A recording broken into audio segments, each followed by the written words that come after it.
नमस्ते। आज के इस खास विश्लेषण में स्वागत है। आज हम एक ऐसे टॉपिक पर बात करने वाले हैं जो हमारी रोजमर्रा की जिंदगी से बहुत गहराई से जुड़ा है, लेकिन फिर भी ना ये पूरी तरह से पर्दे के पीछे रहता है। सोचिए, एक बहुत ही बड़ी और विनाशकारी गलती से शुरू हुई एक अनदेखी सी कंपनी आज कैसे हमारे मॉडर्न लाइफ के पूरे बुनियादी ढांचे को कंट्रोल करने वाली एक ग्लोबल पावर हाउस बन चुकी है। तो चलिए जल्दी से आज के इस रोड मैप पर नजर डालते हैं। $1 ट्रिलियन एम्पायर, फिर वो $100 मिलियन की गलती, Aladdin network, bailouts, ESG विवाद और आखिर में इंफ्रास्ट्रक्चर का एंड गेम। शुरुआत होगी हाई फाइनेंस की उस दुनिया से जो हमें दिखती नहीं, और बात वहां तक जाएगी जिन ठोस सड़कों और पानी के सिस्टम पर हम सब असल में डिपेंड करते हैं। तो सबसे पहले बात करते हैं इस इनविजिबल $1 ट्रिलियन एम्पायर की। दुनिया के इस सबसे बड़े एसेट मैनेजर का असली साइज समझने के लिए ना हमें कुछ बहुत ही चौंकाने वाले नंबर्स देखने होंगे। ब्लैक रॉक का जो स्केल है ना, वो लिटरली बियॉन्ड इमेजिनेशन है। ये कंपनी $9 ट्रिलियन से भी ज्यादा के एसेट्स मैनेज करती है। अगर इसे पर्सपेक्टिव में रखें तो ये पूरी अमेरिकी इकोनॉमी के लगभग आधे हिस्से के बराबर है और भारत की कुल GDP से करीब 3 गुना ज्यादा। मतलब अनबिलीवेबल। इस विशाल साम्राज्य का एक और इंटरेस्टिंग एंगल है सर्कुलर ओनरशिप और बड़े बड़े पैसिव ETF। इन फंड्स के जरिए ये फर्म टेक जाइंट से लेकर फूड डिस्ट्रीब्यूटर्स तक हर बड़ी पब्लिक कंपनी में मेजॉरिटी वोटिंग पावर रखती है। आसान शब्दों में कहूं तो हम जो भी रोजमर्रा की शॉपिंग करते हैं ना, वो इनडायरेक्टली कहीं ना कहीं इसी कंपनी से जा जुड़ती है। अब आते हैं द $100 मिलियन मिस्टेक पर। सबसे हैरानी की बात तो ये है कि इतनी बड़ी ग्लोबल महाशक्ति की नींव असल में 80s के दशक में हुई एक बहुत बड़ी पर्सनल फेलियर से पड़ी थी। बात है 1980 के दशक की।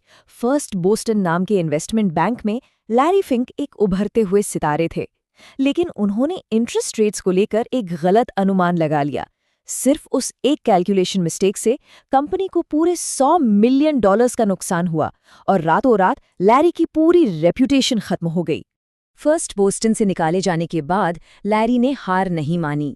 उन्होंने स्टीवन श्वार्ज़मैन के साथ मिलकर 1988 में एक नई कंपनी शुरू की, जिसका पूरा फोकस सिर्फ और सिर्फ रिस्क मैनेजमेंट पर था। फिर 1994 में ये पार्टनरशिप टूट गई और लैरी ने अलग होकर वो इंडिपेंडेंट कंपनी बनाई जिसे आज हम ब्लैक रॉक के नाम से जानते हैं। यहीं से जन्म होता है अलादीन द फाइनेंशियल ब्रेन का। रिस्क को लेकर लैरी का वो पुराना डर और नुकसान से बचने के उस जुनून ने एक ऐसी चीज को जन्म दिया जो आज इस फर्म की सबसे ताकतवर और सबसे सीक्रेट पावर है। इसे अलादीन कहते हैं, यानी asset liability debt and derivative investment network. ये असल में मॉडर्न फाइनेंस का ना सेंट्रल नर्वस सिस्टम है। एक ऐसा सुपर कंप्यूटर नेटवर्क जिसे मार्केट में आने वाली किसी भी प्रॉब्लम या डिजास्टर के अनगिनत व्हाट इफ सिनेरियोज को तुरंत सिमुलेट करने के लिए ही डिजाइन किया गया है। एस्टिमेट्स बताते हैं कि अलादीन दुनिया भर के सैकड़ों क्लाइंट्स के लिए लगभग $21 ट्रिलियन ट्रैक करता है। इसे ऐसे समझिए कि ये सॉफ्टवेयर ग्लोबल फाइनेंशियल एसेट्स के लगभग 10% हिस्से के लिए एक ऑपरेटिंग सिस्टम की तरह काम कर रहा है। That's a massive number. अब बात करते हैं bailouts and passive power की। यहाँ सबसे क्रूशल पॉइंट ये है कि कैसे इस एडवांस रिस्क एनालिसिस सॉफ्टवेयर ने ब्लैक रॉक को क्राइसिस के टाइम में वॉल स्ट्रीट और गवर्नमेंट के बीच का अल्टीमेट बिचौलिया बना दिया।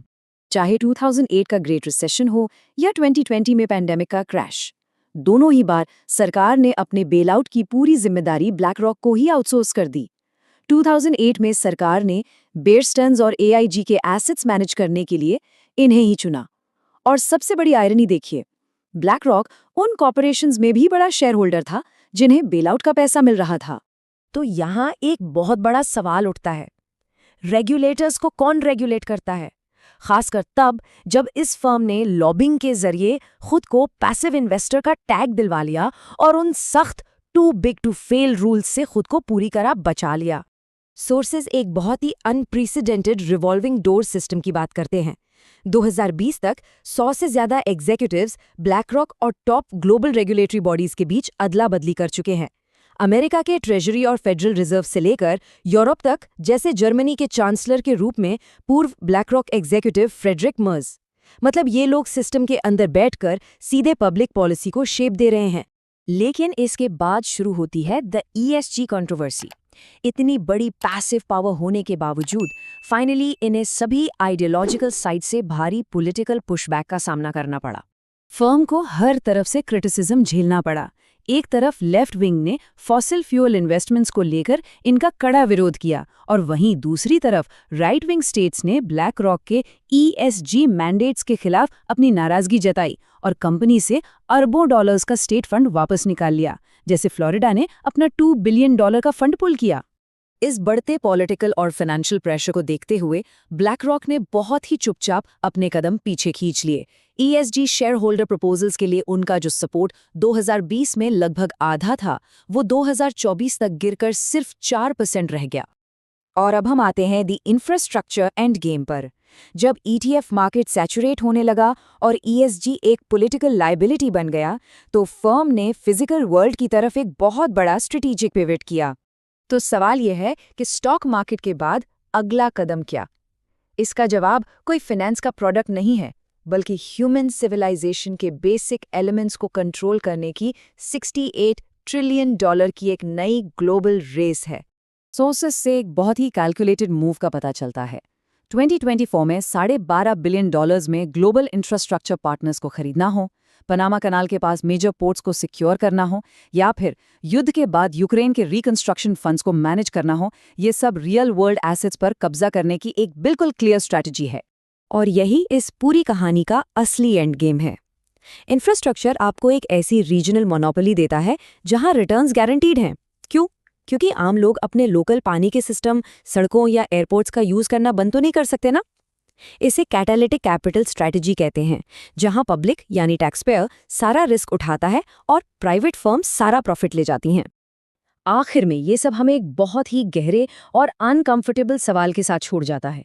सोचिए, जब मॉडर्न सिविलाइजेशन की जीवन रेखाएं, यानी हमारा वो बुनियादी ढांचा जिस पर हमारी जिंदगी टिकी है, किसी एक प्रॉफिट ड्रिवन प्राइवेट एम्पायर के हाथों में चली जाएंगी, तो उसके लॉन्ग टर्म रिजल्ट्स क्या होंगे?